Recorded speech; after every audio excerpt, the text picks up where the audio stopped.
is the Lord God Almighty. The earth is filled with His glory. We stand and lift up our hands, for the joy of the Lord is our strength. We bow down and worship Him now. How great, how awesome is He. Together we sing, and everyone sing. Holy is the Lord God Almighty. The earth is filled with His glory. Holy is the Lord God Almighty. The earth is filled with His glory. The earth is filled with His glory.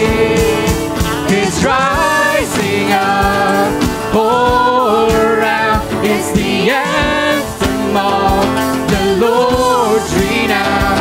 It's rising up all around. It's the anthem of the Lord's renown. Together we sing, and everyone sing. Holy is the Lord God Almighty. Let's sing.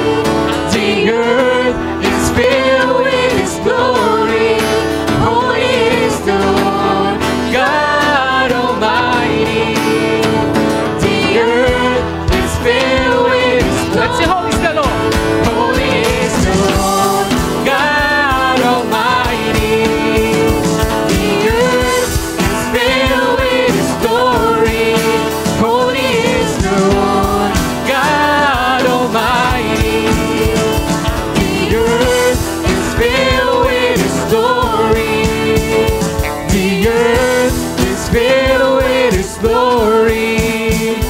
The earth is filled with His glory. Palakpakan po natin ating Panginoon. Patuloy po natin siyang awitan. Let us sing God is the strength.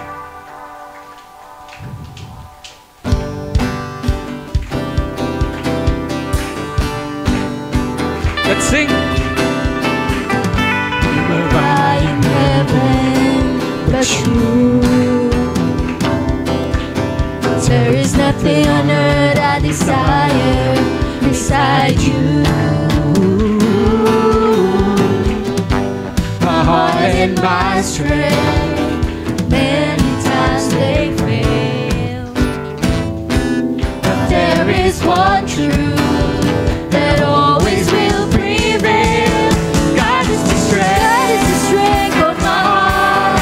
God is the strength of my heart. God is the strength. God is the strength of my heart and my portion Forever. forever. Let's sing Lullaby. Lullaby in heaven. There is nothing on earth I desire beside you. My heart and my strength, many times they fail, but there is one truth that always will prevail.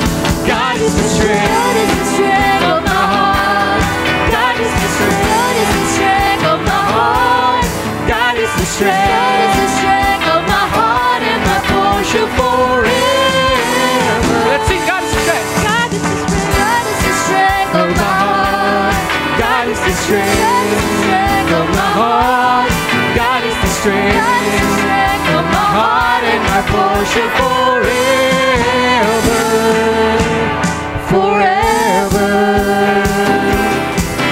Forever. Forever. Forever. Palakpakan po natin ating Panginoon. And as we continue sa ating kantahan, maganda po na ma-remember din natin na kaya tayo pwedeng magmahal, kaya natin kayang magmahal ng ibang tao dahil may unang nagmahal sa atin. And as we learn sa message mamaya, malalaman natin na yung pagmamahal ng Panginoon ang nag-e-enable sa atin to love others. Hindi galing sa sarili nating kalakasan or galing sa ating katalinuhan yung ginagawa nating pagmamahal. Pero galing lang ito kay Lord, galing lang kay God. And as we sing, patuloy po nating alalahanin yung ginawa niya na pagpapakita ng pagmamahal sa atin.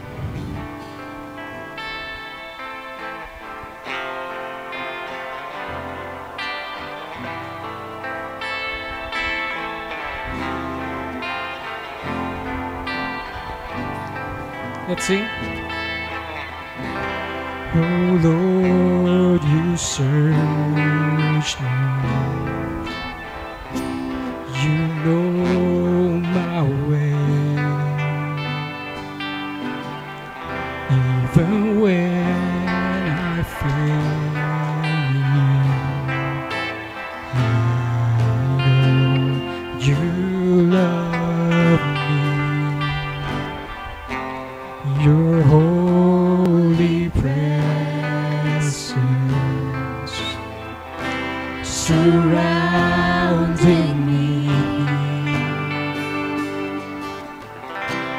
In every season, I know you love me. I know you love me. At the cross I bow my knee, where your blood was shed for me. There's no greater love than this. You have overcome the grave. The glory fills the highest place. What can separate me now?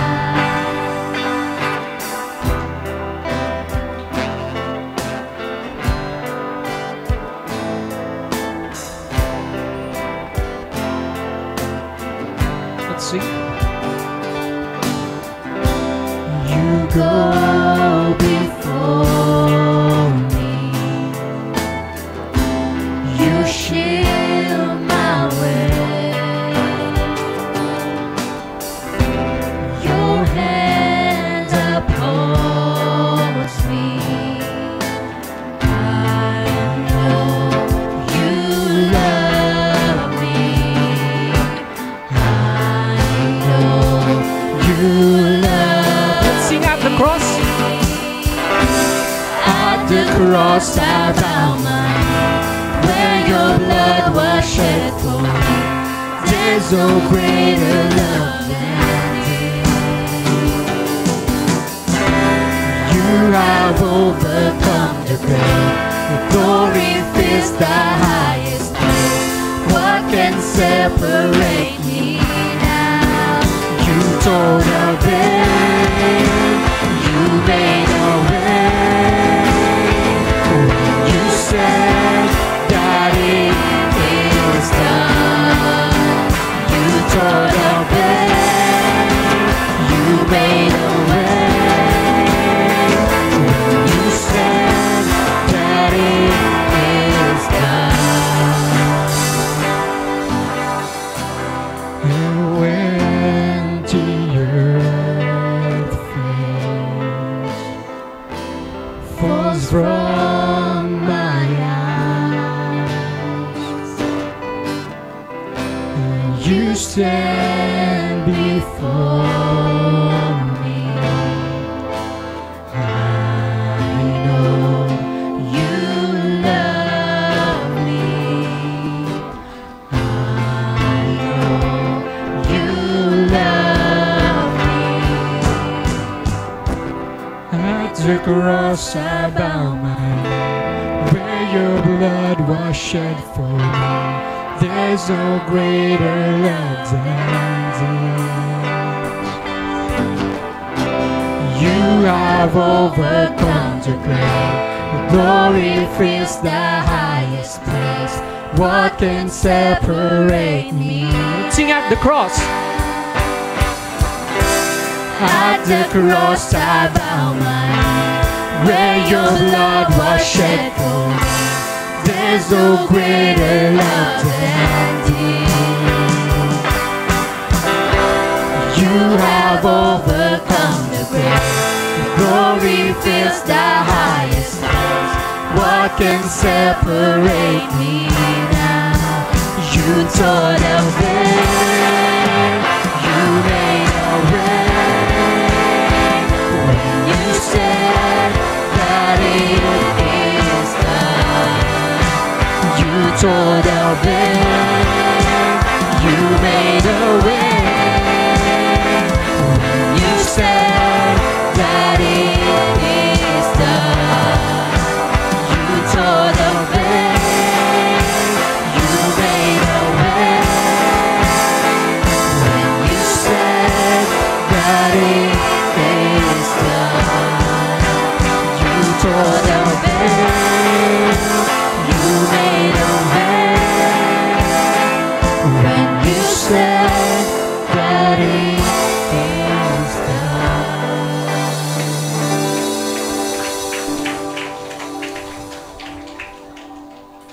Tayo po'y manalangin sandali. Lord, salamat po sa inyong pagmamahal sa amin. Salamat, Panginoon, sa pamamagitan ng mga awit ay nagpapaalala sa amin ng inyong malaking sakripisyo para sa aming kaligtasan at yun po ay ginawa ninyo dahil sa inyong pag-ibig sa amin. Sana ngayong araw na ito, Panginoon, ay matutunan namin itong dakilang pag-ibig na ito na inyong binigay at ipinakita. Nang sa ganun, Panginoon, ay makita rin ng sanlibutan ang pag-ibig na nasa puso namin dahil kayo po ay naririto sa aming puso na patuloy na nagbabago at nagbibigay sa amin ng kaparaanan para kami po ay makapagmahal tulad ng inyong ginawa. Aming pinapanalangin, Panginoon, ng mga kapatiran namin na hindi nakarating ngayon at hindi makakarating dahil sila po ay may mga kapansanan, may mga kasakitan. Kayo po ang magbangon sa kanila, Panginoon, sa kanilang banig ng karamdaman. Amin din pinapanalangin, Panginoon, ang Abiharon family na nagluluksa ngayon para kay Sai. Bagamat mamayang gabi pa, mamayang hapon pa, Panginoon, ang start ng opening ng wake. But nevertheless, Lord, sana po ay patuloy namin silang ma-encourage, patuloy namin silang maipag-pray, patuloy namin silang itaas sa inyo. Amin ding hinihiling, Panginoon, na kung kami po ay pumarito na may mga kabigatan ng puso, may mga agam-agam, sana po, Panginoon, pagkatapos ng aming worship service, kami po ay ma-encourage, kami po ay magkaroon ng patuloy na kalakasan na galing sa inyo. We also pray, Father, na inyo pong pagpalain ng iba namin mga kapatiran na wala rito na nanonood sa online, nawa, Panginoon, sila po ay mapagpala ninyo tulad din ng pagpapala ninyo sa amin ngayong umagang ito. Salamat, Panginoon, sa awitan. Salamat sa presensya ng bawat isa. Salamat din, Panginoon, sa lugar na binigay niyo sa amin na kami po ay makapagsamba sa inyo, makapagpuri sa inyo, magpasalamat sa inyo at comfortable para sa amin lahat. Salamat, Panginoon. Ito po ang aming dalangin sa pangalan ni Jesus. Amen and amen.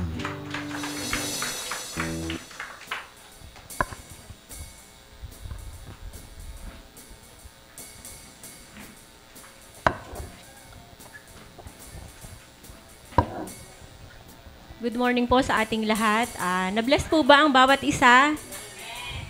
Sana po na-bless po tayo sa mga nagdaang araw at sa mga darating pa. Pwede po ba nating batiin yung ating mga katabi ng good morning? Ayan. Welcome po sa ating lahat. Ayan. Bago po ang lahat, nais ko po munang pasalamatan ng ating mga music ministers ngayong umagang ito, na pinangungunahan po ng ating song leader na ang aking anak na si Kuya JP. At ang backup singer po na si Ate Mabel at Ate Jel. At ang instrumentalist naman po si Kuya RJ and Kuya Boying. Thank you po. At ang ating live streamer si Kuya Mark. At sa PowerPoint Tech naman, si Kuya Ron. syempre ang ating cameraman, si Kuya Tim. At sa ushering team din po.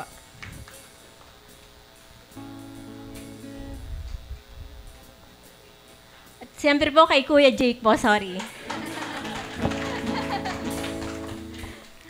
Syempre po sa under presiding ministry, ang inyo pong lingkod, si Ate Christy D. Guzman.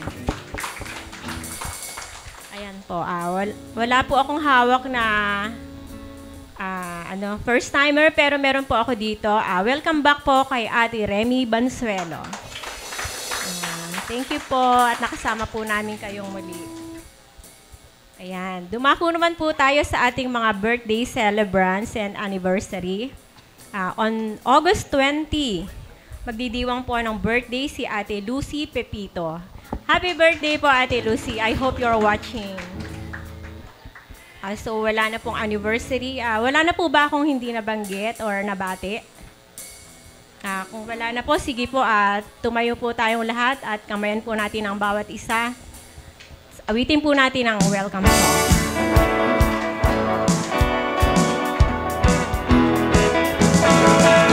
Kami ay maligaya sa iyong pagkaito sa pagtitipong ito. Na kay Kristo ang buhay, pagtinang pag-asa sa mga naririto. Tayo'y maluhitan At tayo'y magtuntuhan at papurihan ang Diyos. Sama-sama kami sa pagbati sa iyo. Tayo welcome, welcome, welcome. Kami ay maligaya sa inyong pagparito sa pagtitipong ito. Na kay Kristo ang buhay, pati ng pag-asa sa mga naririto.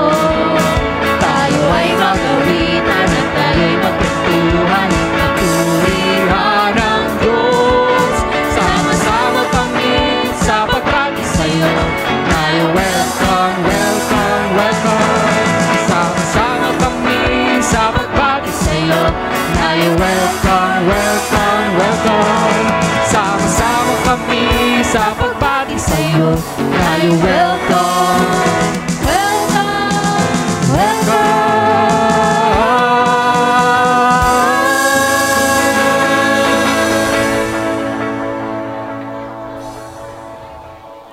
And awitan din po natin yung mga birthday celebrants. Let's see. Happy birthday to you. Happy birthday to you. Happy birthday, happy birthday. Happy birthday to you.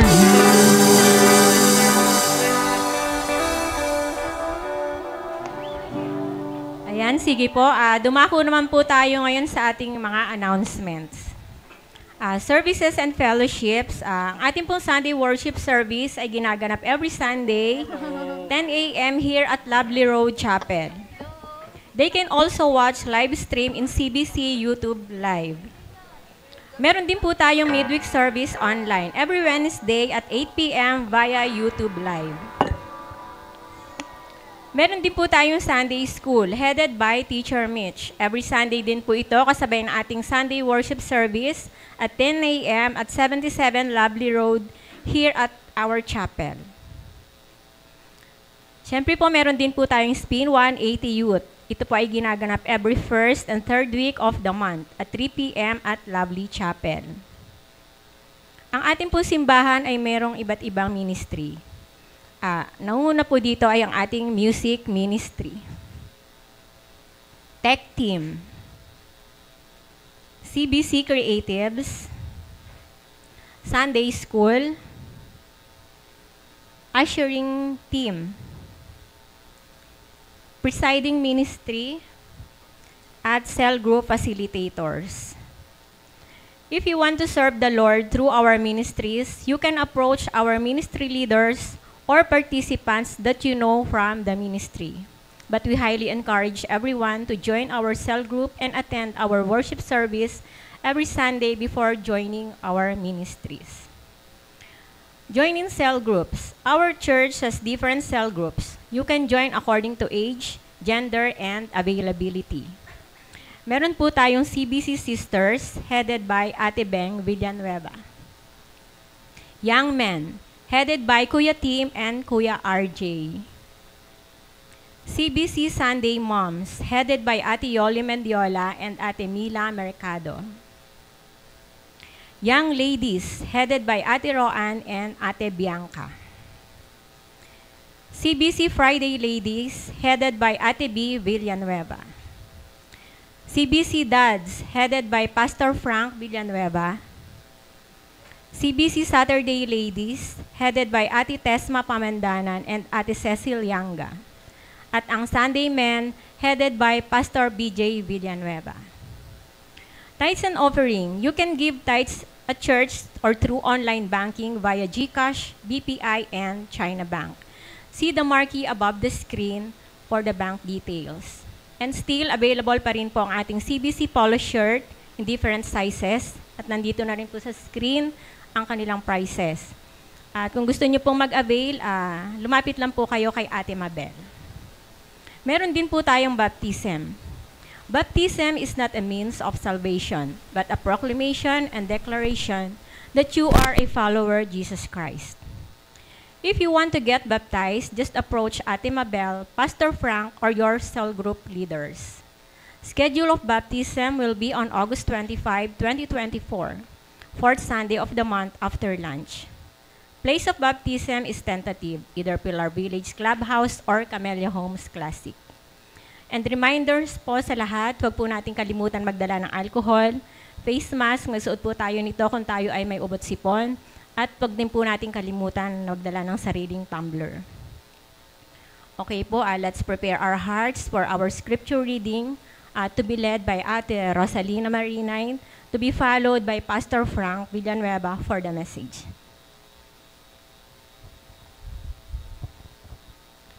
Tumayot po tayong lahat sa pagbasa ng salita ng Diyos. Ang pagmasa mula sa 1 Corinto 13 verse 1 to 13.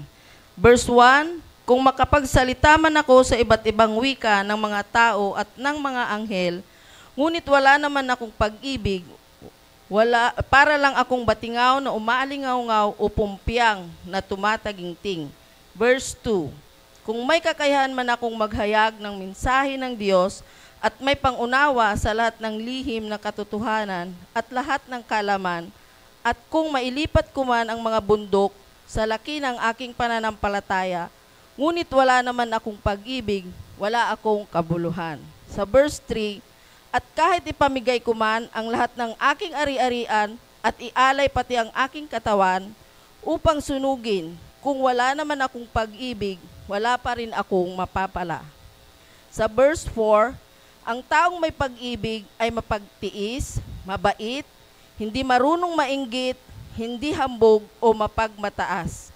Sa verse 5, hindi bastos ang pag-uugali, hindi makasarili, hindi magagalitin o mapagtanim ng sama ng loob sa kapwa.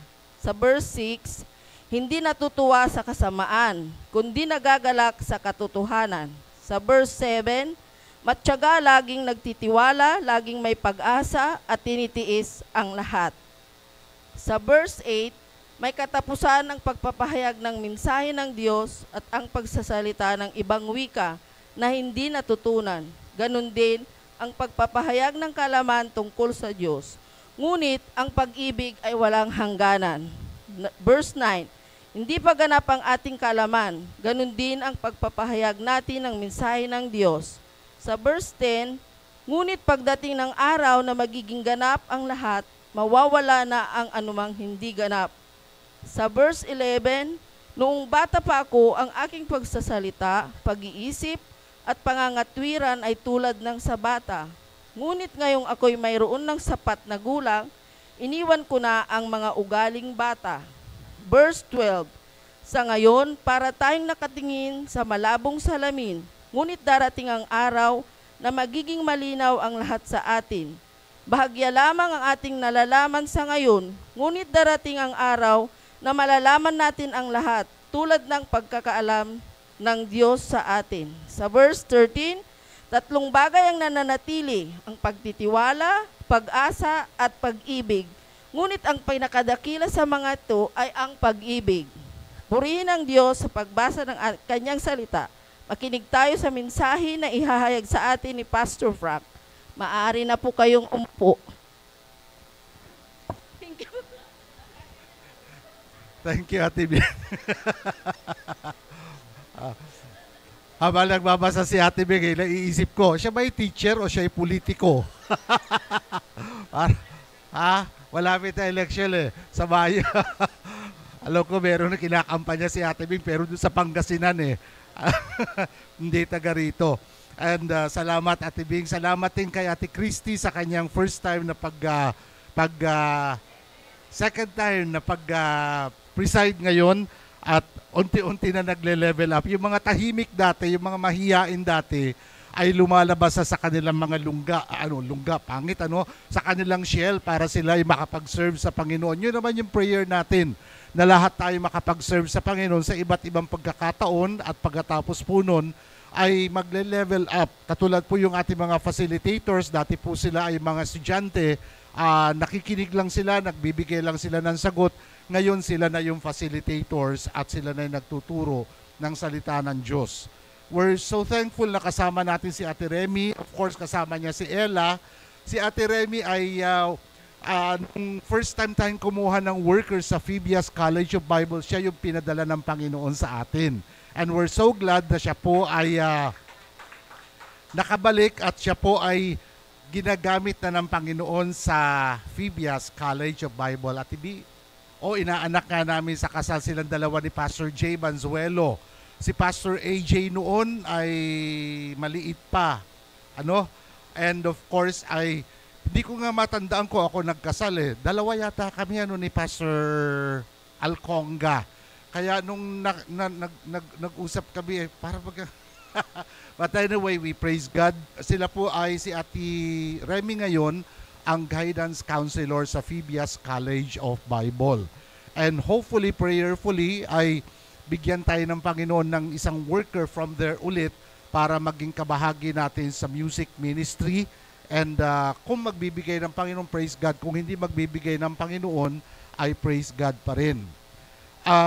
We would like to notify din lahat ng mga nasa online na lahat po daw, sabi ni Pastor BJ, dahil kuminsan ay nagtatanong kami, lahat ba ng mga internet connections ngayon ay mahina?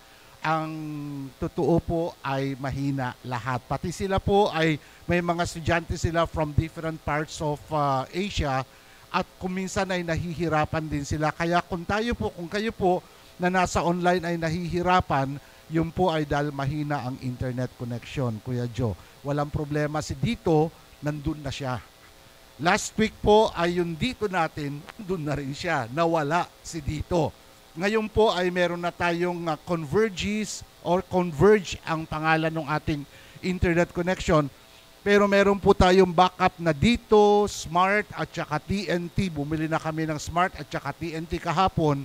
Sabi namin ay hindi baling gumastos tayo, wag lang mawalan ng internet connection. Pero kahit na meron tayo noon ay mahina talaga ang mga internet connections po ngayon. Karamihan po sa atin ay bagamat nais natin magpurit magsaya sa Panginoon, ay mabigat din po ang ating puso sapagkat isa po sa mga estudyante natin sa Sunday School ay pumanaw na si Zay Abejaron Ranyo.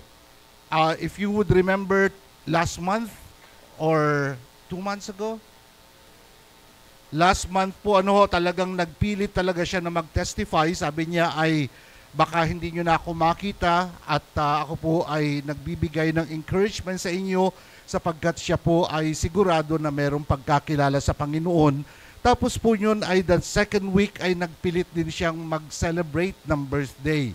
Kaya nagpakain din po siya bagamat masama ang kanyang pakiramdam at pagkatapos nun ay hindi na natin siya nakita dahil nagkasakit po siya, dinala na sa hospital.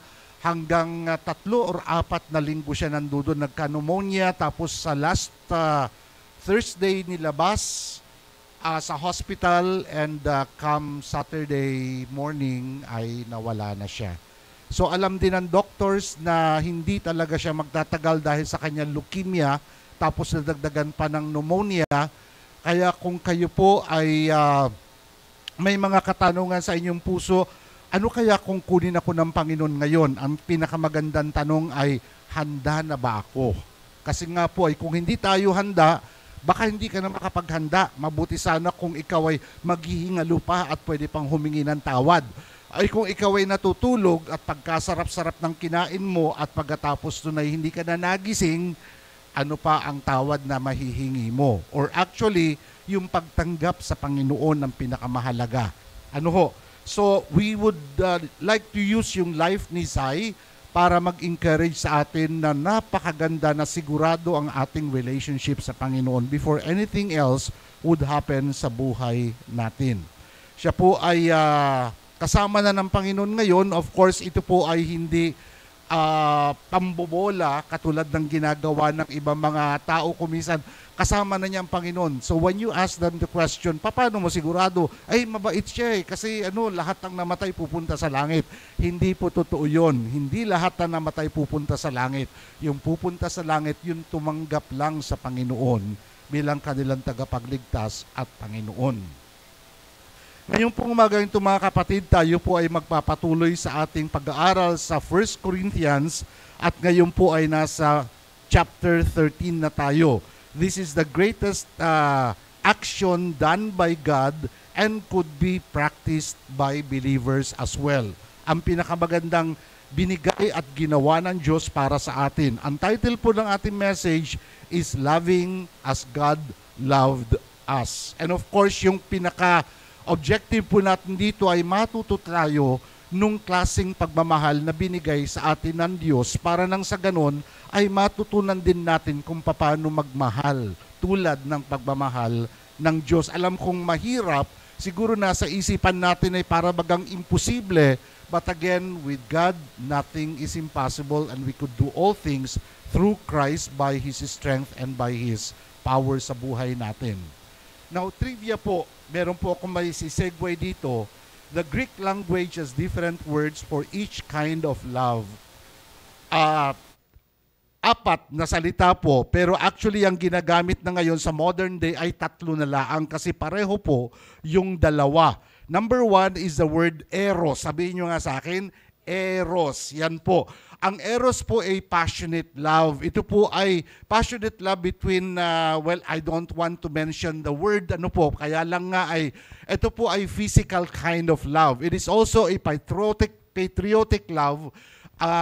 It is also an ambition for power or fame. Halimbawa ay meron tayong gustong-gustong gawin. Tulad na banggit natin kanina doon sa politics, yun yung gustong-gusto niyang gawin. Love na love niya ang politics. Hindi ko po maintindihan niya ibang mga tao kung bakit gustong-gusto nila na sumabak sa politika. Sabi nila gusto nilang tumulong sa mga tao. Sana nga po hindi mawala yung passion na yun. Kasi kung minsan ay yung pagtulong sa tao na yun, yung pala ay sila ang tutulungan nila. May tinanong nga ako one time, bakit nga ho ba gustong-gustong maging politiko yung mga tao? Sabi niya, malaki ang kita.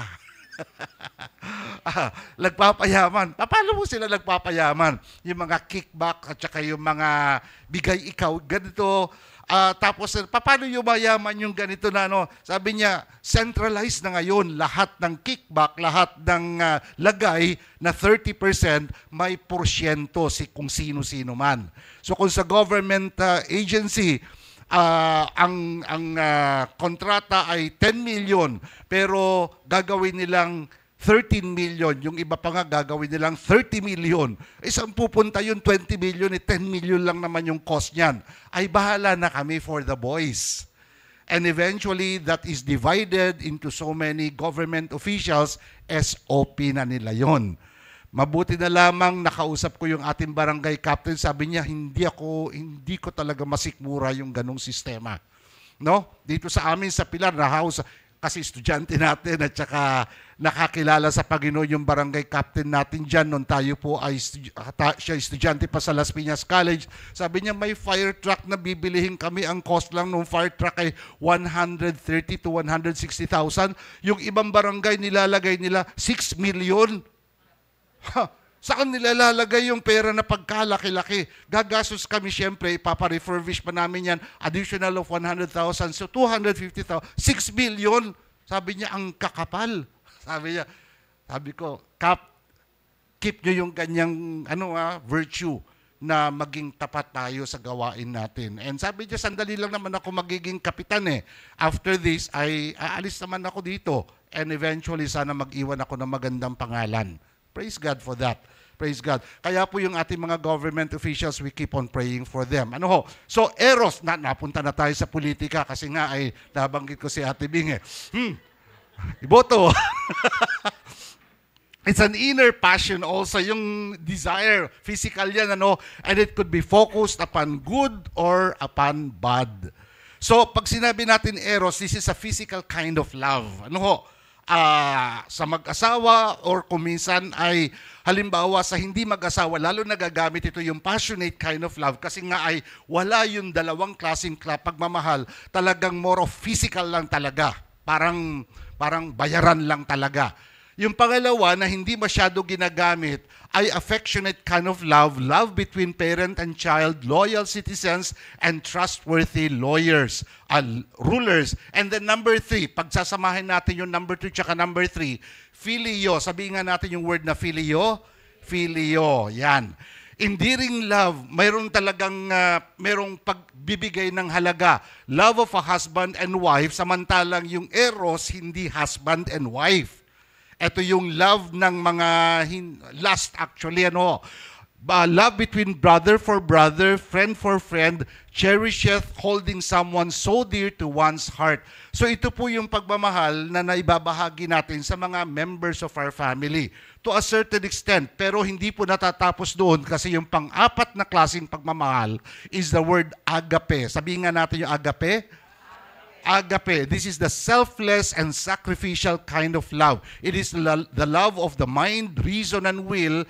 It is the love that goes so far even though the other person is undeserving and unworthy of love. Ito yung pagmamahal ng Diyos sa atin. Sa mag-asawa rin bagamat andun yung filio, you could also love your spouse the same way na talagang sacrificial yung love mo sa kanya. O kaya yung family members ninyo.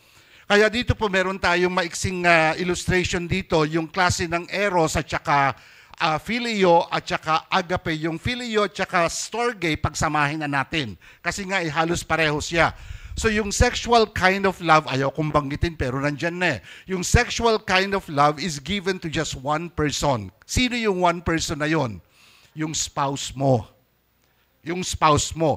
Kung pwede, sorry, pagpasensya nyo ako, sana hindi yung partner ninyo. Magkaiba yun eh. Kasi pag sinabi mong spouse mo, husband or wife mo. Pag sinabi mong partner mo, hindi mo kaano-ano.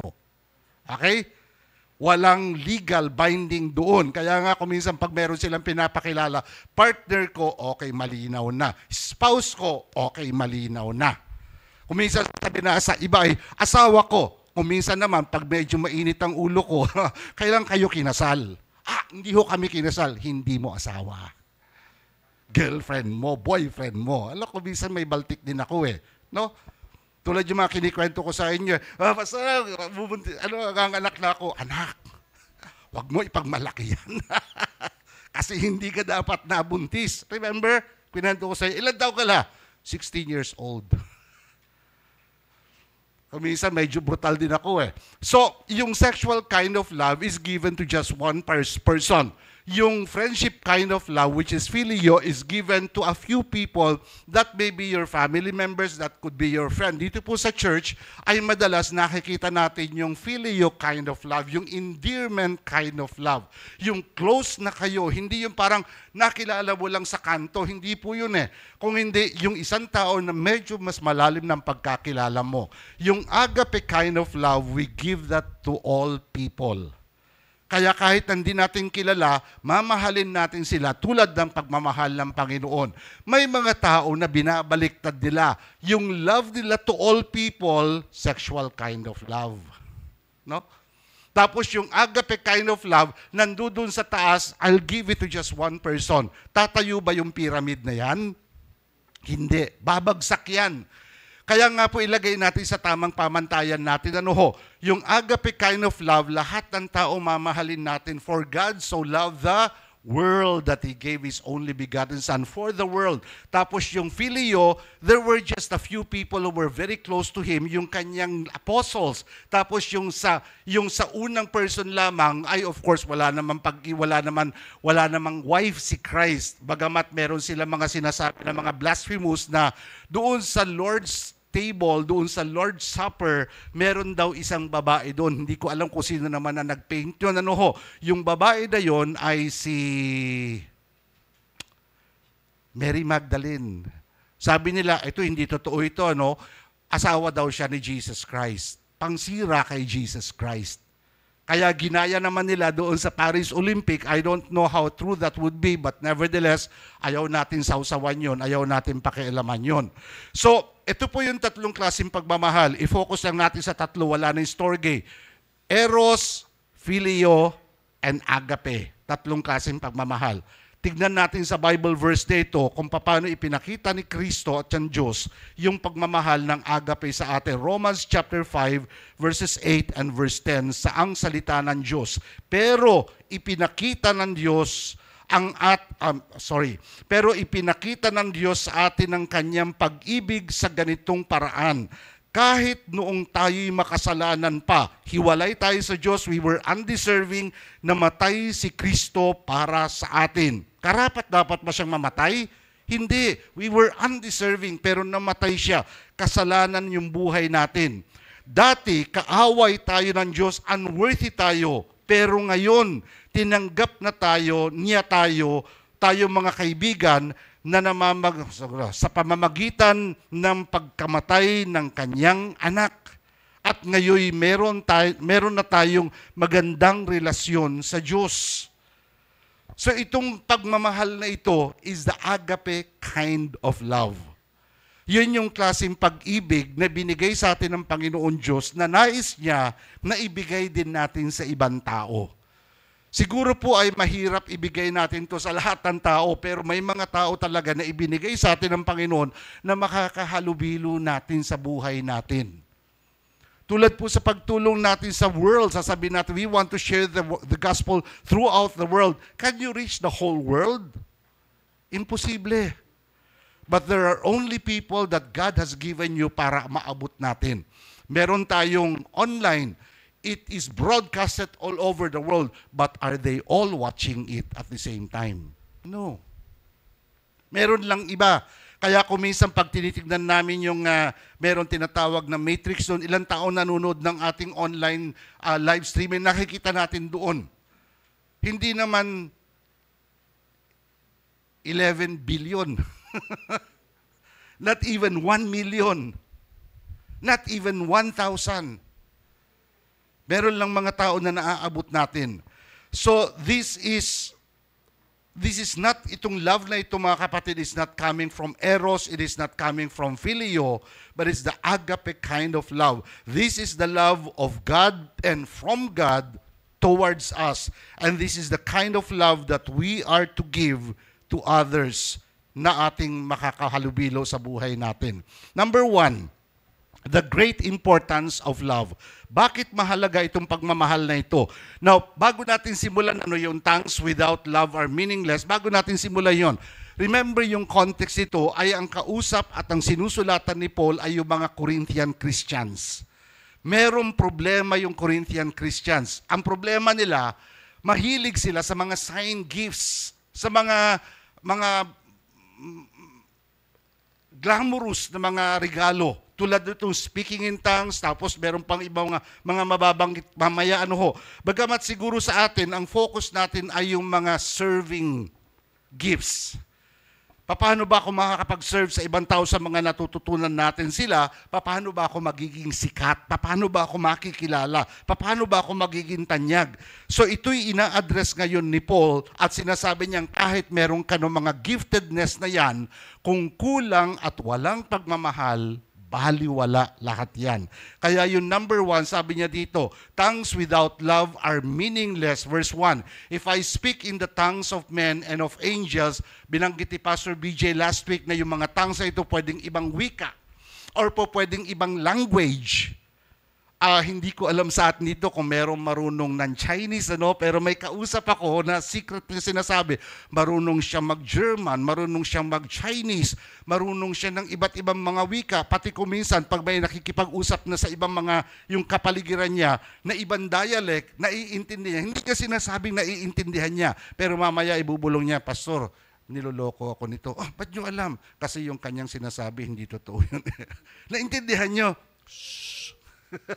Hindi niya sinasabi. May giftedness siya doon or probably napag-aralan niya yon. But have not love, ay may noisy gong and a clanging cymbal. Napakaganda sa Tagalog, kompyang. Maingay lamang. And in fact, the word there is noisy. Maingay lang. Baliwala.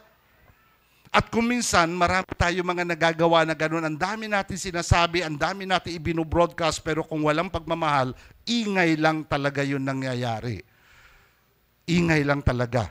Pangalawa, yung gifts, spiritual gifts, binanggit dito, yung prophetic powers, understanding all mysteries, all knowledge, and of faith. Yung mga gifts na yun, kung meron ka mga gifts na yun, pero walang pagmamahal, sabi niya, if I have prophetic powers and understand all mysteries and all knowledge, and if I have all faith, so as to move mountains, ang taas ng faith na yon, but have not love, I am nothing. Baliwala ako. Siyempre sa mga Corinthians, gustong-gusto nila ito kasi nga ay medyo sikat sila.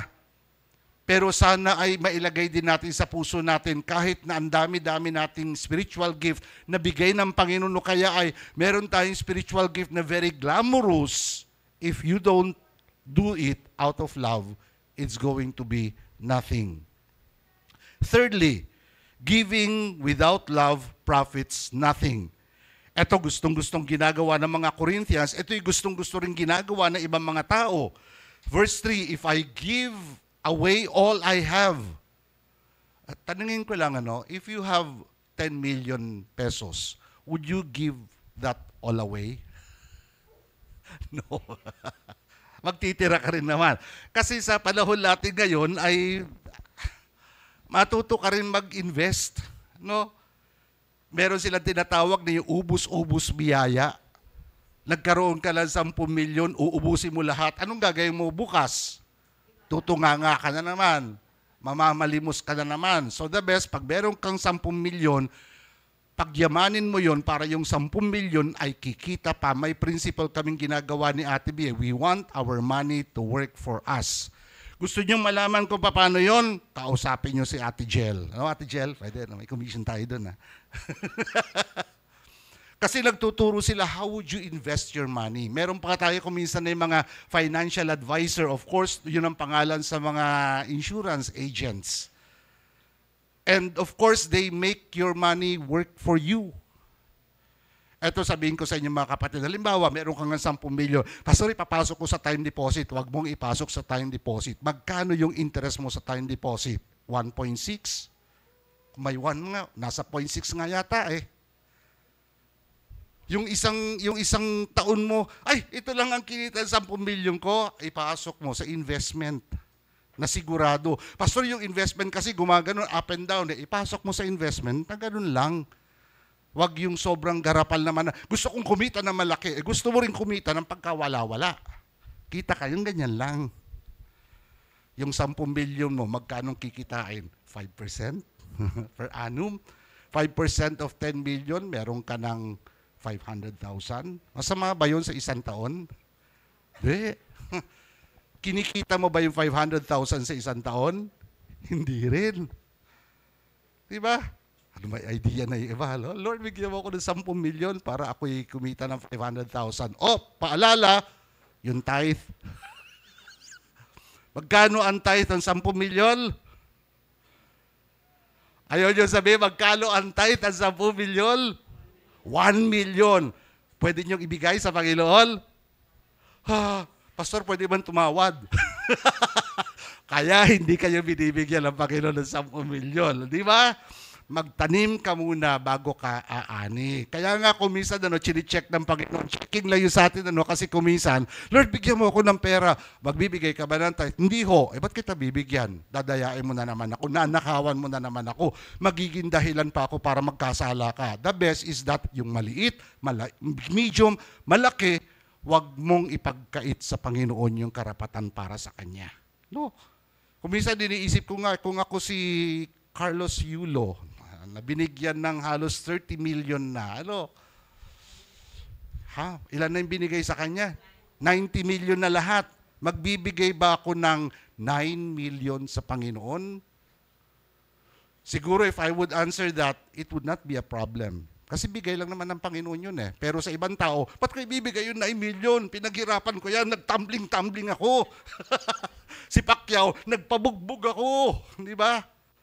Ba't ko ibibigay yan? Pero pag binigay mo sa Panginoon yun, God will bless you more. Pagyayamanin ka ng Panginoon. Anyway, we're not in the we're not in the part of tithe. So I gain nothing. So, isa pong trivia pa rin dito, several kinds of giving without love. Ito po siguro ginagawa natin, or maybe we could be guilty of this. Number 1, giving out of duty. Nagbibigay tayo kasi obligasyon ko ito eh. Kailangan kong gawin kasi nga kung hindi ay susumbatan ako, kung hindi pagagalitan ako, kung hindi ay sisingilin ako. Katulad po ito, paalala ko lang yung tithe sa atin. Hindi ko naman sinusumbat sa inyo, hindi ko naman kayo pinagagalitan, but I want to encourage you. You want God to bless you, then do what we are supposed to do as Christians. Pastor, totoo ba yun? Ay, hindi na lang kami magsasalita. May mga tao dito, mga pinagpala ng Panginoon because they have continuously been faithful in giving their tithes unto the Lord. Kuminsan nga ini-imagine ko, paano nagbigay ng Panginoon ng ganun sa kanila?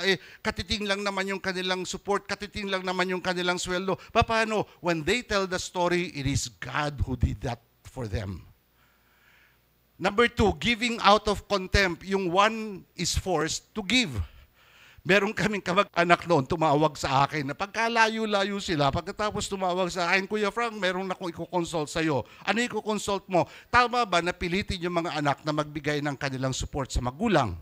So, syempre, medyo tinanong ko pa yung iba mga well, kung ikaw naman ay magbibigay out of your love, wala namang problema. Pero kung ikaw pinabibigyan or pinupuwersa ka na magbigay ng so much dahil gusto nila magkaroon sila ng parang mabigat sa kalooban. Tapos sabi po sa akin pinipilit kami magbigay samantalang mas mayaman pa yung magulang namin sa amin. Hindi ba yung magulang dapat din ang makapagbigay din? Kung sino yung meron, sige. And eventually, nagkagulo-gulo sila dahil doon because they were being asked to give out of contempt. Forced giving. Sa church, hindi natin ginagawa yon. Wala tayong record dyan na nakalagay, si Juan de la Cruz nagbigay ba? Kung hindi, pag hindi nagbigay, anong gagawin ni pastor? Dadalawin. Di ba? Kaya yung iba, meron silang envelope doon sa may pintuan, may pangalan doon. Pag yung pangalan mo na may envelope doon ay hindi nawala, ibig sabihin, hindi ka nagbigay ng ikapo. Susunod na araw, dadalawin kita. Yun yung giving out of contempt. We don't do that. We don't even have a record. Maliban na lamang yung may tithe envelope. In fact, for security purposes din yun, kasi nga po yung mga may tithe envelope nilalagay nila doon, meron tayong resibo that we could give to you that you could use as a tax exempt. Maibawas ninyo sa inyong tax. Meron tayong kapatid na gano'n na kung minsan ay at the end of the year, Pastor, pwedeng pahingi na resibo of all that I have given for 1 year, ginagamit niya as deduction sa kanyang tax. Wala naman tayo gano'n kasi merong agency na gano'n, yung Corporation PC Philippine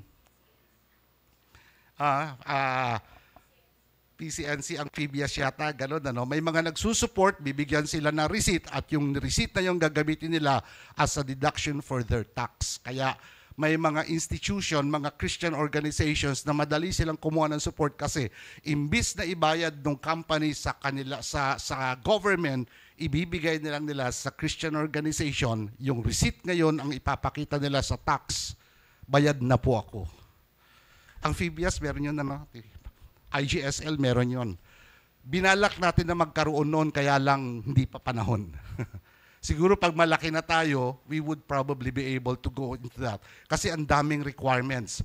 So, we do not give out of contempt. Number 3, giving with an air of superiority. Iba naman ito. Yung air of superiority, ay sige magbibigay ako, kawawa ka naman, pobre ka. Kawawa ka naman, parang walang-wala ka kasi hindi ka, ang daming mga sinasabi. The same way, yung giving with rebuke, pagbigay mo, kasi tamad-tamad mo, ayaw mo magtrabaho namimili ka ng trabaho, para bagang, ganun. Kung magbibigay ka, yung giving unsacrificially, sapilitan din yun.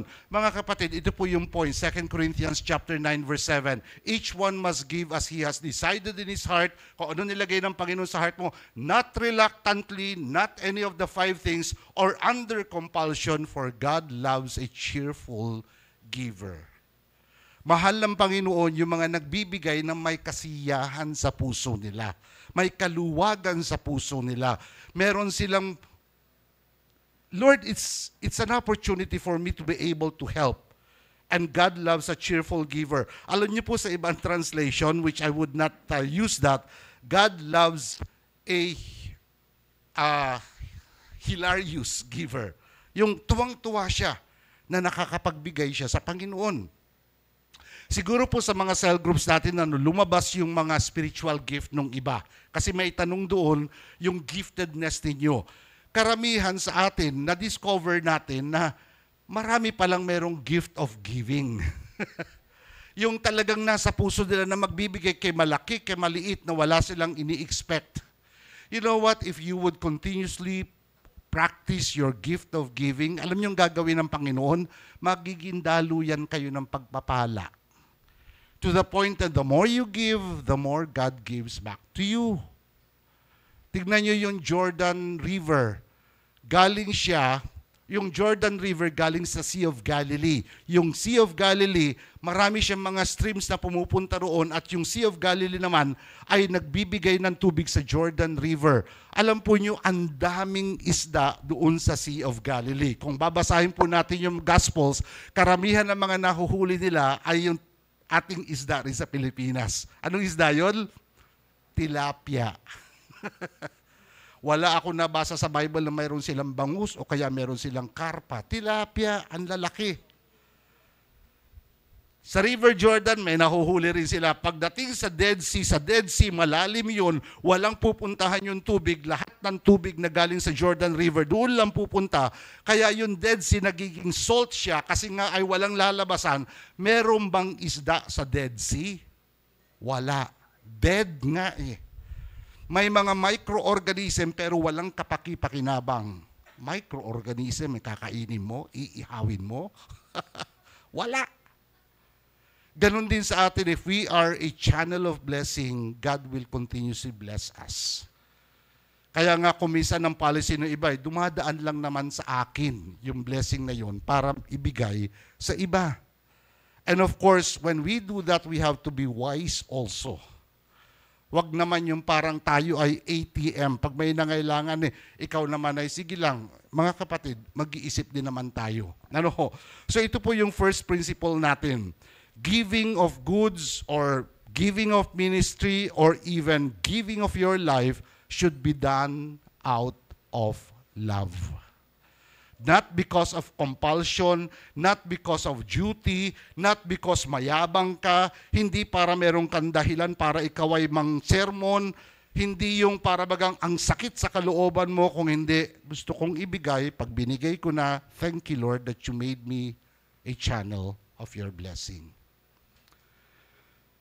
Pangalawang aspect na nais po natin mapag-usapan dito, the great acts of love. Ito po yung pinakasentro ng 1 Corinthians chapter 13, verses 4 to 7. Love is patient and kind. Love does not envy or boast. It is not arrogant or rude. It does not insist on its own way. It is not irritable or resentful. It does not rejoice at wrongdoing, but rejoices with the truth. Love bears all things. Love believes all things, hopes all things, endures all things. So nilagay po natin yan sa susunod-sunod na mga acts of love, para maging malinaw, explain lang po natin ng konti-konti. Number 1 po, acts of love. The love is patient. Patient with people, not with circumstances. Sa Tagalog po ay mapagtiis or mapagpasensya. Mamaya po meron tayong gauge scoring dito. Ano ho? Ikaw ba, from 1 to 10, 10 the highest, ikaw ba ay mapagpasensya? Pastor, negative 5. Alam po niyo, itong attitude na ito ay isang pinakamahirap talaga, yung laging struggle sa atin. Ano ho, yung kumisa mapagpasensya ka sa mga taong talagang okay lang sa'yo, pero kumisa ay napupuno ka rin naman, sumasabog na parang bulkan. But nevertheless, love is patient with people, especially the people that you are with, at yung mga taong mahal mo. At kung mahal mo isang tao, talagang magpapasensya ka. Merong term si Pastor, si Kuya Joe rito, maliit na diferensya, malaking pasensya. No? Kasi kung minsan yung maliit na diferensya, pag wala kang pasensya, sumasabog yan, lumalaki yung diferensya. Pero kung maliit na diferensya, lalakihan mo ang pasensya mo, palalampasin mo na laang. You will look the other side, ika nga. And we will be using that term many times. Number 2, love is kind, showing and showering favor to others. Sa Tagalog, ang pagmamahal ay mabait. From scale from 1 to 10 na naman, ikaw ba ay mabait? Pastor, mabait po yung mister ko pag tulog. Pero pag gising, magtago ka na. Ano? But nevertheless, we have to learn to be kind. We need to show and to shower favors to others, especially the ones that we love. Mamaya, babalikan natin itong mga ito. Number 3, love does not envy. Another word for that is love is not jealous. Di mainggitin. He rejoices in the good of others. Pag meron po isang tao, o kaya group of people na sila ay naging successful. Halimbawa, si Carlos Yulo, nakatanggap ng ilang milyon at Yoli. Grabe yun, nakasama na yung bahay. Lahat, pati sasakyan. Nako, ang galing ano. Ano ang naging feeling mo? Sana all. Di ba? Sana all. Mabuti yung word na sana all. Pero kung minsan, bakit siya? Ako hindi. Ikaw ba'y nagtumbling-tumbling na? Di ba? Wala naman. Pag tumbling-tumbling mo lang, bagsak ka agad. Tulad doon, si Pacquiao na nanalo, na bilyon-bilyon na napupunta sa kanya, nag-iisa siyang, wala siyang kahati, bilyon na napupunta sa kanya. Bakit siya meron? O di magpabugbog ka rin? Akala natin kasi napakadali eh. Talagang determination, preparation, practice, pain, no gain. Kaya yung mga bata, tatambling-tambling na rin, gagalan na rin. Akala nila, minsanan lang yun, lako. Ang hirap magpapayat, akala ninyo. Dami nagsasabi na, Pastor, maliit na yung tiyan mo. Ha? Sabi ng coach ko kahapon Pastor, nakailang sit-ups kayo? 250. No? Daig mo pa ako, mas marami pa yung sit-ups mo kaysa sa akin. Siguro, Pastor, pag wala yung taba, 8 packs na yan. 6 packs na yan. Sabi ko, hindi ko naaasahan yun. I just want to be healthy. So, wag tayong mainggit. Kung hindi, we rejoice with them. Praise God for that. Binigyan siya. Kung Christian siya, sana magbigay siya ng ikapo sa church. O kung hindi man siya Christian, sana magbigay siya ng tax. O kung hindi man siya magbibigay ng tax at tax-free na yon, sana makatulong siya sa ibang tao. Eventually. Okay? Number 4, love does not boast, seeks to applaud others, to applause others. Di hambog, hindi mayabang. Kasi kung minsan mas magaling pa ako dyan titignan natin. Number 5, love is not proud. He recognizes and honors others. Di mapagmataas. May mga tao hindi mo makikita yung pagiging mataas nila sa itsura. Minsan napakasimple lang. Pero pag nagsalita na, walang magaling kung hindi sila. So ingat tayo doon. Kaya pag merong mas magaling kaysa sayo, palakpakan mo, i-honor mo, i-recognize mo because they were gifted in that. Hindi yung, mas magaling pa ako dyan, dapat ganitong ginawa niya, dapat ganun ang ginawa niya. O sige, gawin mo nga. Hindi na, sila na lang. Lalabas din naman yun. Hambog lang. Number 6, love is not rude. Yung word na yun sa Tagalog ay, sensya na kayo sa word kinuha ko po sa ang salita ng Diyos, di bastos na pag-uugali. Meron tayong word na ginagamit doon hindi magaspang ang pag-uugali. Yung bang walang modo, walang pigil sa pagsasalita, walang pangundangan, walang sensitivity, yung kanong nasa utak niya, blurt out na lang niya, to the point na nagiging very rude siya. And of course, yung word dito na BASTOS ay lumalabas tuloy sa buhay niya. So we honor and respect others. Iisipin natin kung ano yung magiging maganda para sa kanila, ano yung tamang pananalita para sa kanila. Number 7, love is not self-seeking, seeks to serve others. Tagalog ay di makasarili. And remember, ilang beses na natin na pag-uusapan, yung sa area ng love na yan, sa area ng spiritual gift na yan, sa area ng mga ginagawa natin, all is for others, hindi sa ating sarili. Kung mapapansin niyo yung message si Pastor BJ last Sunday, others, others, others. Ito na naman ngayon. Etong love na ito na pinag-uusapan natin, hindi yung my, me, my, I, me, my. It's for others na naman. Number 8, love is not easily angered. In other words, he controls the emotion. Di magagalitin. Sino yung kasama ng galit? Patience, hindi ba? Pag maiksi yung pasensya mo, anong lalabas doon? Magiging magalitin ka.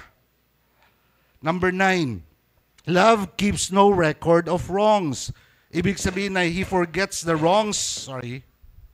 He forgets the wrongs. Sa Tagalog, di mapagtanim ng sama ng loob.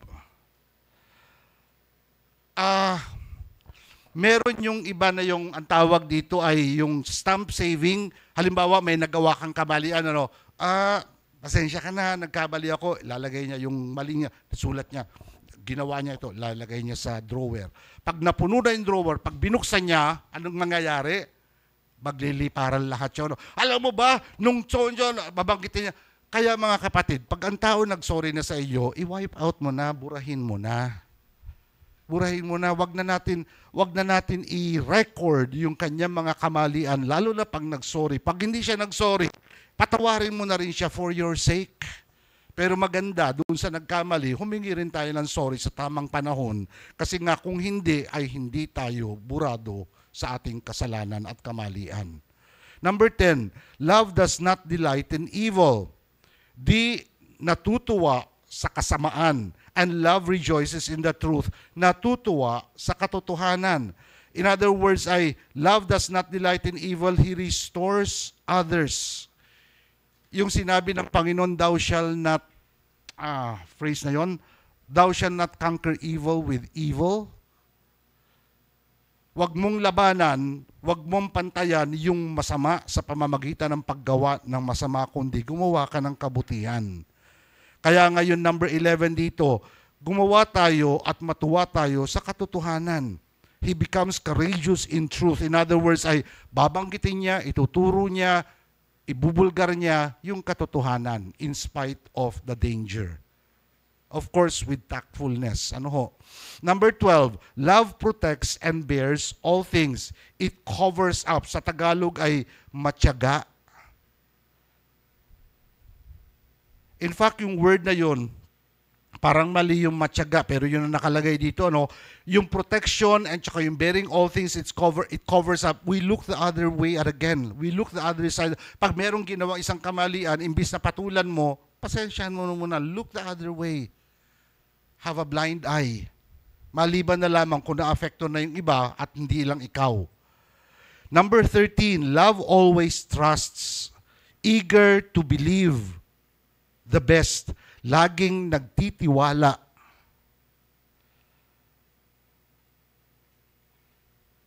Kung ikaw sa pamilya ninyo, hindi ka pinagtitiwalaan ng members of your family, okay ba? Ang hirap, ano? Parang lahat ng kilos mo pagdududahan. Sirado mo yung pinton. Nakasarado na ba yung pinton? Nakasarado na po. Walang tiwala dahil sinirado mo yung pintuan. Ano? Kumain ka na. Kumain na po. Ay, ubos na yung pagkain. Eh. Parang lahat isi-check. Hindi na love ang tawag doon eh. Control. Over-control. Number 14, love always hopes. Sa Tagalog ay laging may pag-asa. He expects the good to triumph. Umaasa na maging mas maganda, maging mas mahusay, lalabas yung pinakamaayos sa buhay niya. May pag-asa. Habang buhay tayo, may pag-asa. Lagi ko iniisip, bakit kaya dito sa Pilar, ang pinangalan doon sa lugar na yon, pag-asa? Ano kaya ipangalan nila doon? Ano bang kabaliktaran ng pag-asa? Kamalasan. Sa Kalakatira, sa barangay Kamalasan. Alam mo gagawin mo? Aalis na lang ako doon. Sa Kalakatira, sa barangay o sa sitio Pag-asa, may pag-asa. Abay, talaga naman may pag-asa. 30 years ago, 35 years ago, the first time we went there, talaga yung kalye putikan. May dinadalaw kami doon bago kami papasok sa bahay. Talaga maghuhugas kami ng paa. Dahil putikan yung aming sapatos, putikan yung aming paa. Ngayon, nakasemento na lahat. Yung mga bahay, nakasemento na rin. May titulo na rin sila. Hindi na sila squatter doon, may kanya-kanyang titulo na sila. Yung iba, binabayaran nila. May pag-asa. No? Sa Sitio Maligaya. Maligaya lahat ang tao doon. Ano? Laging may party-party roll. Ha? So, kung minsan ilalagay mo sa tamang pangalan din nila. Number 15, love always perseveres. Perseveres, endures, and conquers. Matiisin. May nilagay ako dito, hindi ko mabasa. Matiisin, hindi ko na kunin yun. Now, dito po sa 15, acts of love. Sa score of 1 to 10, buuin na natin, kasi kanina iniisa-isa natin kanina. Saan ka doon? 10 ang pinakamataas, 1 ang pinakamababa. Huwag na tayo maglagay ng negative 5. Kayo lang ang sumagot sa inyong sarili. Saan ka doon? Sa iyong pagbibigay ng pagmamahal sa ibang tao. Huwag na sa ibang tao, sa mga nasa bahay ninyo. Pastor, ibang tao na lang kasi ang hirap mahalin yung mga nasa loob ng bahay. Nasa loob ng bahay na lang muna. Kasi nga, yung iba, pag nasa labas at yung binibigay mo sa kanila, kung minsan superficial yun eh. Yung nasa loob ng bahay, kasi nga, kasama mo araw-araw. Yun yung totoo. Diba? Para malaman mo kung anong klaseng tao ito, sa labas ka maghahanap? Hindi, sa loob ng bahay. Kasi doon lumalabas kung sino talaga sila. May score na kayo? 1 to 10? Hindi ko naman tatalogin sa inyo kung anong score ninyo eh. Pero ang pinakamahalaga, Lord, kasi ang desire natin ngayon, ang objective natin ngayon, mabago yung klase ng pagmamahal natin from the world's point of view to God's point of view. Principle number 2. Ito po ay sinabi sa speech ni Theodore Roosevelt, Teddy Roosevelt, tapos hiniram ni John Maxwell, tapos hiniram ni Rick Warren. People don't care how much you know until they know how much you care. Totoo ito. Ang tao'y walang pakialam kung anong alam mo hanggat hindi nila nakita kung paano ka nagmamahal. Kaya katulad po doon sa great love or the greatest action or the greatest act of love, or pag hindi natin ginawa yun, people do not care if you would share the gospel to them. Not until they see the love that you have for them. Kaya nga po napakahalaga yung pagbabago ng ating pananaw sa pagmamahal. Napakahalaga yung pagbabago ng ating pakikitungo sa ibang tao, lalo na sa mga members of our family. Nakakalungkot ko minsan mga Christian pa naman kayo, hindi kayo marunong magmahal. Aray, ang sakit. Nasabihan na ako ng ganun and I have to wake up and say, Lord, help me to change the kind of love that I am giving to my family, to the members of the family. Kaya magmula noon, I had to be very, very careful. Pag magtatanong sila, bakit ganyan kaya? Hindi ako sumasagot. Hindi ko po alam Kahit na alam ko, hindi ko po alam ang sagot sa kanya, para sa kanya. And sometimes I have to be very careful doon. Yung Bible ba ninyo pareho nito? Pareho naman po, kaya lang nga magkakaiba ang puso ng tao instead of criticize. Meron pong isang bata na nais niyang pumunta sa langit. So sa kanyang pagnanais na pumunta sa langit, gumawa siya ng mga mabubuti, sunod sa magulang, lahat ng mga dapat magandang ginagawa niya. Tapos nag-serve siya sa simbahan na akala niya lahat ng pupwede niyang paraan para pag-serve sa simbahan ay ginagawa niya. At to the point na inoffer pa niya yung life niya, Lord, kahit anong gusto niyong ipagawa, gagawin ko. Until one day, na-open sa kanya yung tamang pagmamahal ng Panginoon. Na ang Panginoon ay namatay para sa kanya, nag-sacrifice si Kristo para sa kanya, at ibinigay ang lahat-lahat para sa kanya. Hindi yung kanyang mabubuting gawa, hindi yung pagsisilbi niya, hindi yung pagbigay niya ng buhay doon sa batang yon ang magbibigay ng kaligtasan, kundi yung ginawa ni Kristo. Pagkatapos po nun, tinanggap ng batang yon yung pagmamahal ng Panginoon at natuto siyang magmahal ng tamang klaseng pagmamahal. Yung pong kwentong yon ay kwento ni Frank Villanueva. Ang hanap ko noon, gusto kong pumunta sa langit. Yung pala, yung pagmamahal lang ng Panginoon ang kailangan kong tanggapin. Third, the greatest permanence of love. In what way ito, hanggang kailan ito? Number one, it never fails, never ceases, it never vanishes. Love never ends. Doon pa lang tapos na tayo As for prophecies, they will pass away. As for tongues, they will cease. As for knowledge, it will pass away. Yun yung mahalaga sa mga taga-Korintyo. Yung prophecies, yung tongues, yung knowledge, ang gagaling nila, lahat yan mawawala. Pero ang pagmamahal, yung tamang klaseng pagmamahal, hindi mawawala.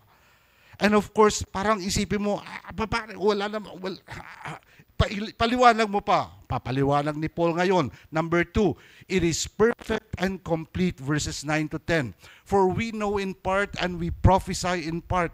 But when the perfect comes, sandali lang, yung love pala na tinutukoy niya na yun, darating palaang. O kaya, merong portion, merong lugar, merong time na darating na yun. The partial will pass away. So yung tongues, yung knowledge, yung prophecies, those are partial. But the perfect one is coming.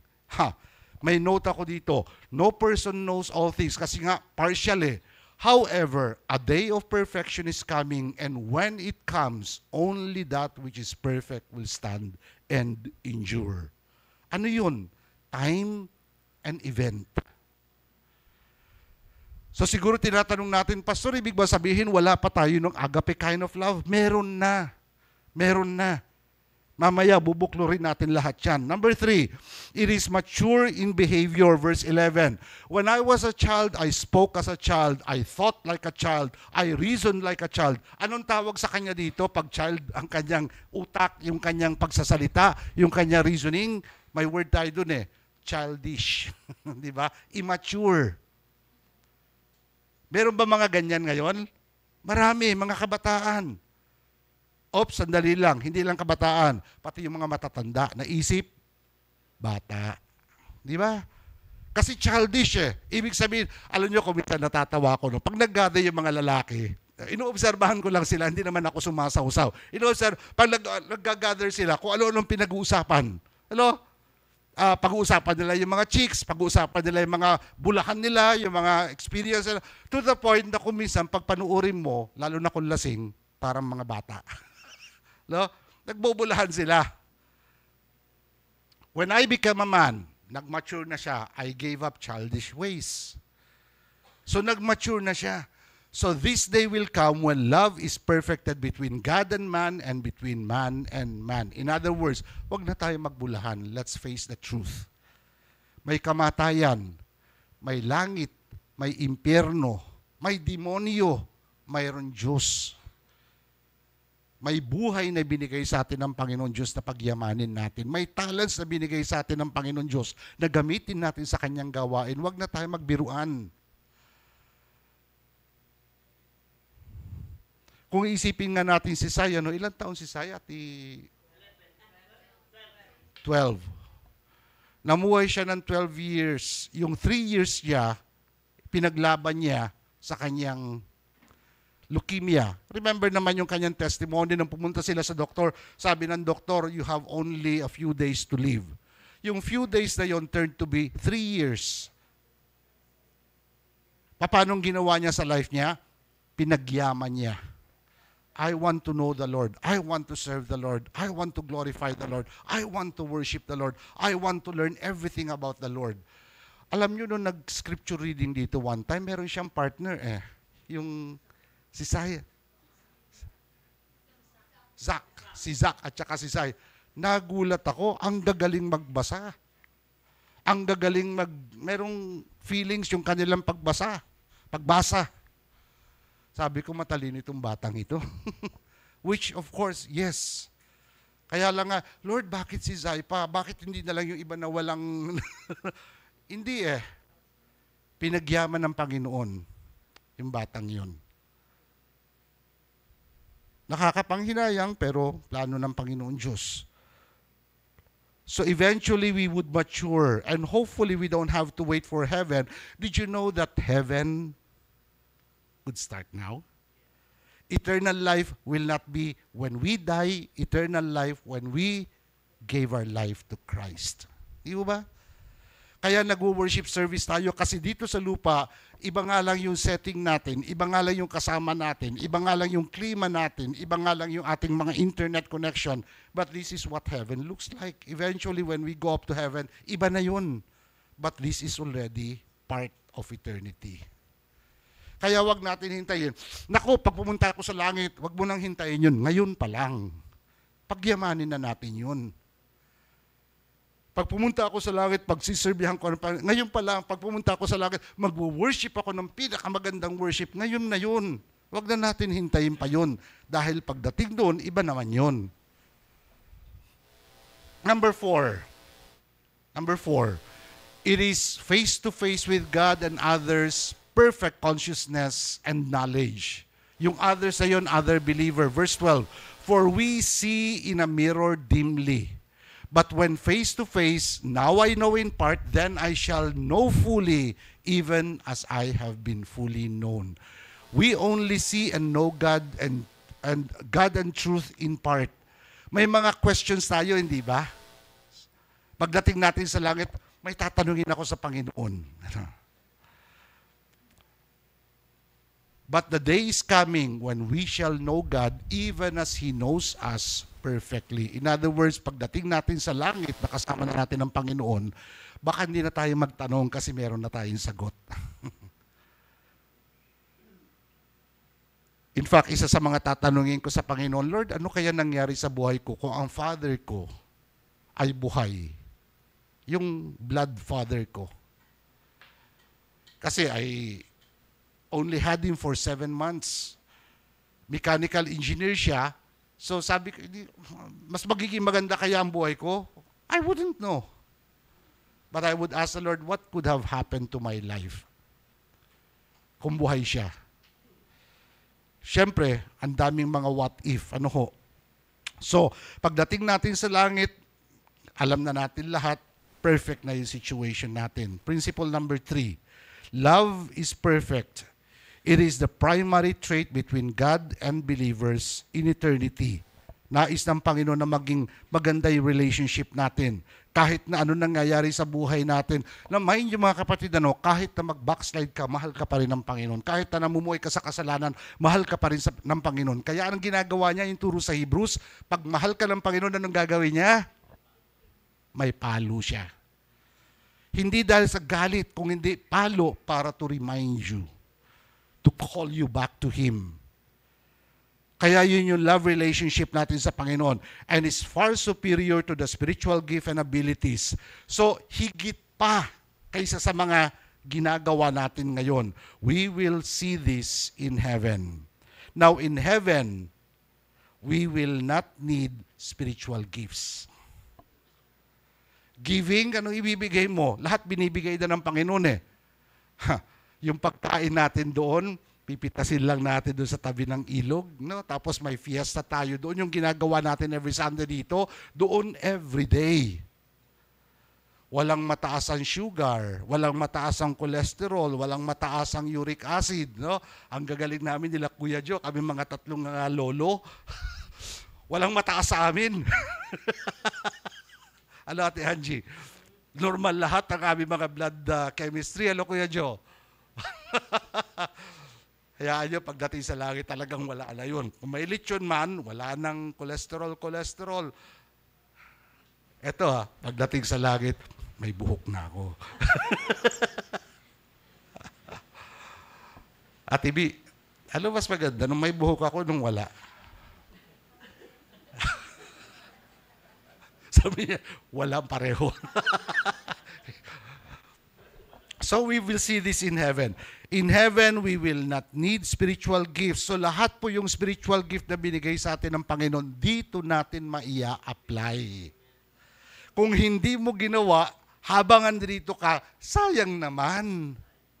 Sayang naman yung binigay ng Panginoon. Kaya pagyamanin na natin, I always use the word pagyamanin, gamitin na natin, i-invest na natin. Let's make it grow para naman yung binigay sa atin ng Panginoon ay hindi masayang. You remember the parable of the servants? Yung isa binigyan niya ng 10 talents, yung isa binigyan ng 5 talents according to their abilities, yung isa binigyan ng 1 talent, kaya 1 talent lang ang binigay sa kanya. Yung abilidad niya, pang 1 talent lang. Umalis yung master. Nung bumalik na siya after several months, ano na nangyari sa mga binigay ko sa inyong talents? Yung may 10 talents, Lord, ininvest ko. Ito po, yung 10 talents, 20 talents na. Yung may 5 talents, ininvest ko po. Yung 5 talents, 10 talents na siya. Yung may 1 talent, alam ko po na kayo ay medyo mahirap kausapin. So ang ginawa ko, tinago ko, ibinaon ko sa lupa. Ito po, 1 talent pa rin. Sinong pinagalitan ng Panginoon? Yung may 1 talent. Iisang talent na nga lang, hindi mo pa pinagyaman, tinago mo pa. Para makasigurado lang po mga kapatid, sometimes we have to take the risk, calculated risk. No? Ginagamit yun sa bangko. Yung may risk, pero alam mo yung projection. Kaya sila ng mga financial advisors sinasabi, wag po kayo mag-invest dito kasi malapit ang election may magnanakaw niyan. Yung kapatid ko, pag-pray mo naman ako kasi may project ako, 110 million. Pero dahil malapit ng eleksyon, yung 110 million, wala silang mga feasibility studies, basta naglagay lang sila ng budget. Pagkatapos noon, nung nahuli na sila, biglang binawi. Canceled yung kanilang project. Kasi walang feasibility study. Saan gagamitin? Nanakawin. May palabas na movie na gano'n yung anyway. So mga kapatid, ang gagawin lang natin sa langit, itong dalawang bagay na ito, worship the Lord and fellowship with believers. Kaya kung dito, medyo tipid tayong kumanta para sa Panginoon, pagdating sa langit, tipid-tipid. Wala. Bigay todo, buhos lahat. Kung dito sa lupa, yung pag-worship natin sa Panginoon, I worship you. Naku, tipid na tipid. Pagdating sa langit, ay bigay mo na lahat. Bigay mo na lahat. Dito mga kapatid, practice lang yun sa atin. Because that's what we're gonna be doing for the rest of our life in heaven with Him.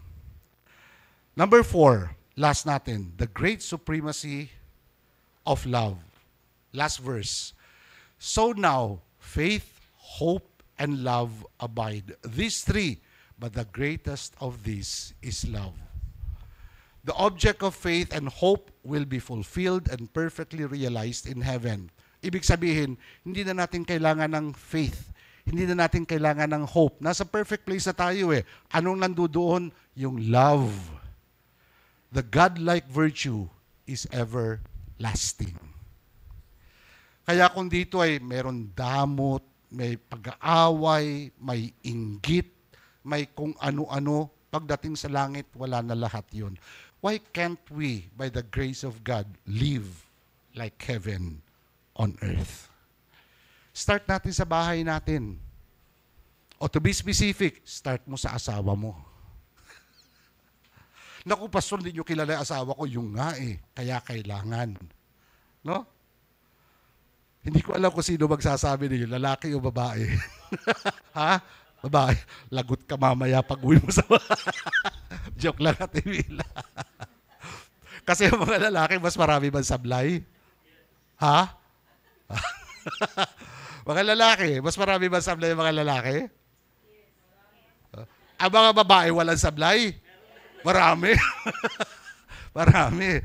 Kaya kailangan natin ng pagmamahalan sa bawat isa. Let's start it at home. And of course, loving the way Christ, God loved us is what we should practice. Posible ba sa atin yon? Yes, I can do all things through Christ who strengthens me. So yung pinaka-conclusion po natin, wala tayo dyan. Let us learn to love the agape way kind of love. The base of the pyramid, this would include yung friends natin, yung family members natin, and the people that the Lord brings on our way through the power of the Holy Spirit. And of course, yung spouse natin, mamahalin mo talaga yan hanggang kamatayan. Kung minsan ay dahil sa sistema ng sanlibutan ngayon, Pastor, hintayin ko na lang mamatay. Wala naman yun matagal yun, hindi mo alam. Pastor, magdi-divorce na lang kami. Hindi ka pwede mag-divorce, sabi sa Bible, God hates divorce. Mag-divorce ka, hindi ka pwede magkasal. O hindi ako kakasal, mag-live-in na lang akong kanina. Namumuhay ka sa kasalanan. Magaan sa puso? Hindi, nagtatago ka. So the best is that pagyamanin mo yung binigay sa'yo ng Panginoon Diyos, love them, treasure them, and ask God to love them unconditionally. Pag nagmahal po tayo sa mga mahal natin sa buhay, lalo na yung spouse natin unconditionally, ang nangyayari ay damay-damay lahat yan. Damay-damay lahat yan. Through the power of the Holy Spirit. Meron po tayo ilang mga questions para sa discussion natin. Number 1, bakit mahirap or bakit kung minsan mahirap natin maipamuhay at maipakita ang agape love sa iba? Nilagay ko yung word na kuminsan kasi hindi naman palagi. Paano natin mababago ito? Meron ka parang kahalimbawang tanong pero mas malalim yung isa. Number 2, ano sa tingin mo ang pwede mangyari sa family mo at pati na rin sa iba kung agape love ang lumalabas sa buhay mo? Ma-imagine mo lang. But again, may promise din naman ng Panginoon.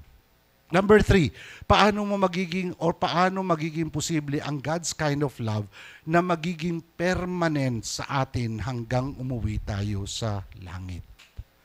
Kasi ang nais natin maging permanent Kaya lang nga, we are people with emotion, but we could put our mindset on the permanency. Tayo po yung manalangin. Lord, salamat po sa lesson namin ngayong umagang ito.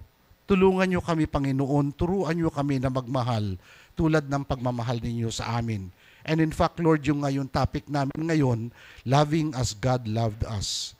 Pag tinitignan na lang namin, Panginoon, yung inyong sakripisyo, yung inyong pagpapagal, yung inyong pagpapasensya, yung inyong pagbibigay sa amin, sana, Panginoon, ay i-translate namin yun sa aming pang-araw-araw na buhay.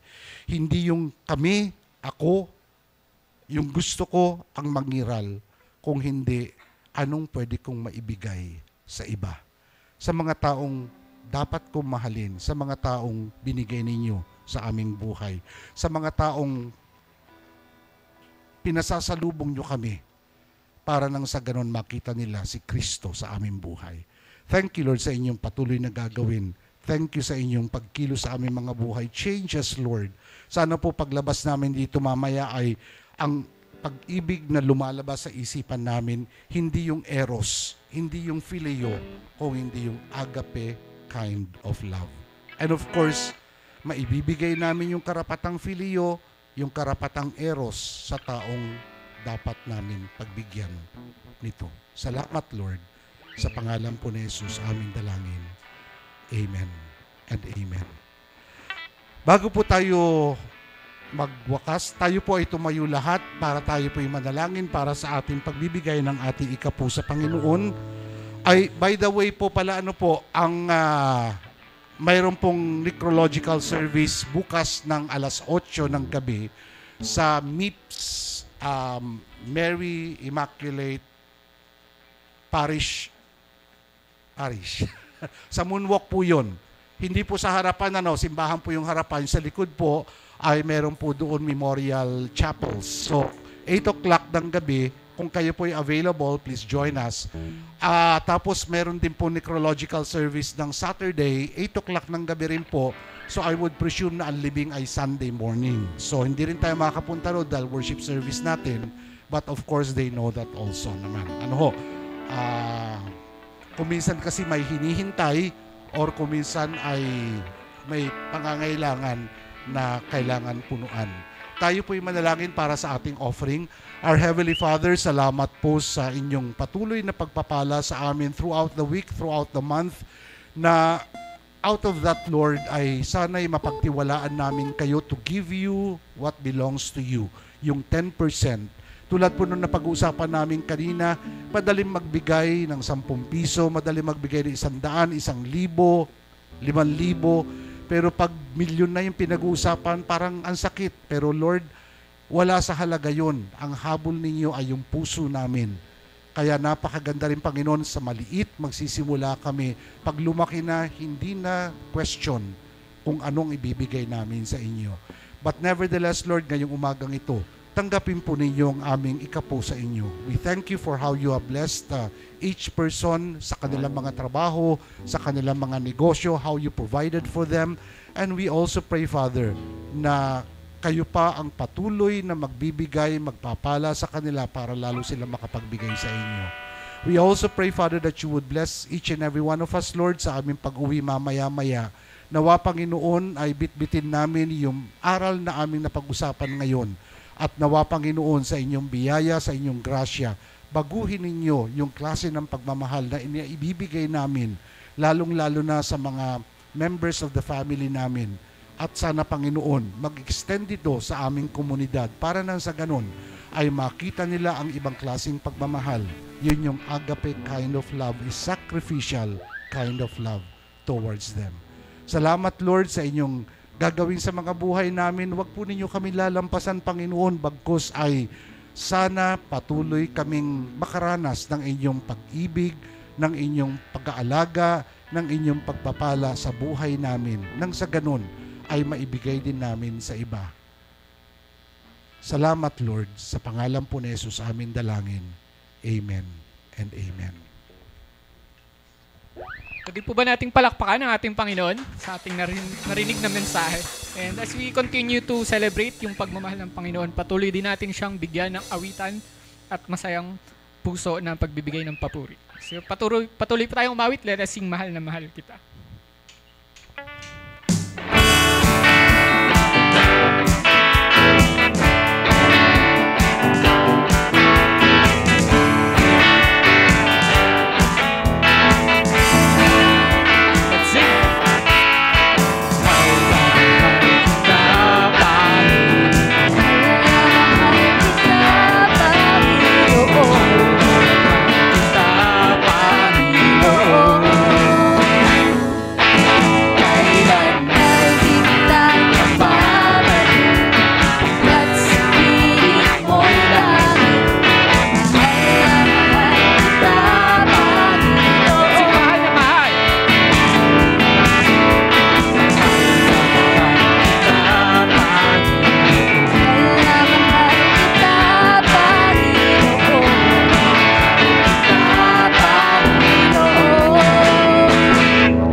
sa ating